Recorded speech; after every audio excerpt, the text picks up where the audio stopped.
start by adding some oil to a hot pan. Next, ginger and garlic paste.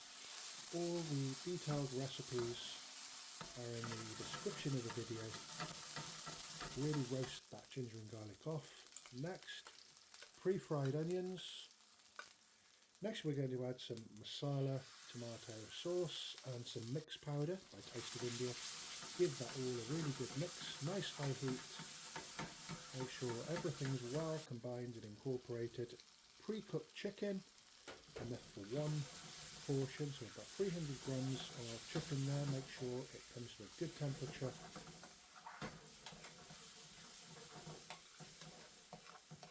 Once all that's combined, just let it come to a sizzle.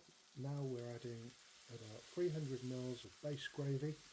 Again, the links to all these recipes are in the description of the video, along with the detailed recipes.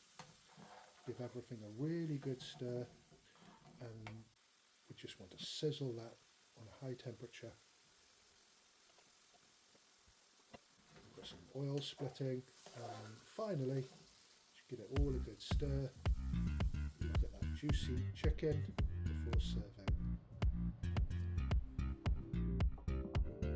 All the places you could be in the world, you're watching this. I really appreciate that, so leave a thumbs up, leave a comment in the description. Next, a little bit slower and lower, again add some oil to a hot pan, a little bit more oil. So raw onions this time. Need to just get those onions starting to turn brown. Raw chicken cut up into nice bite-sized cubes, boneless. Give that a good stir. We really need to sear the chicken and make sure it's cooked through. That takes about 5 minutes. Then fresh chopped garlic and ginger, and again you need to cook those raw flavours out of the ginger and garlic. So a couple of minutes, nice slow low heat. Make sure you get the most out of all your ingredients. Next, turmeric, cumin powder, salt and Kashmiri chilli, and some water to stop your spices burning and start making our gravy. Turn up the temperature slightly now. Make sure the chicken's well coated and nothing sticking to the bottom of the pan. Next we've got some freshly chopped tomato.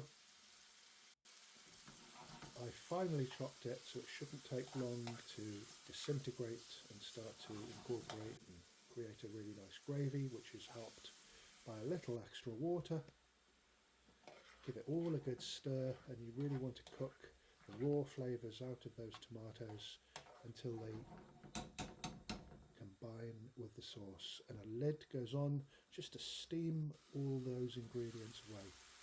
Soften those tomatoes, give it a stir occasionally, and you just want to cook everything thoroughly so the tomatoes disappear into the sauce.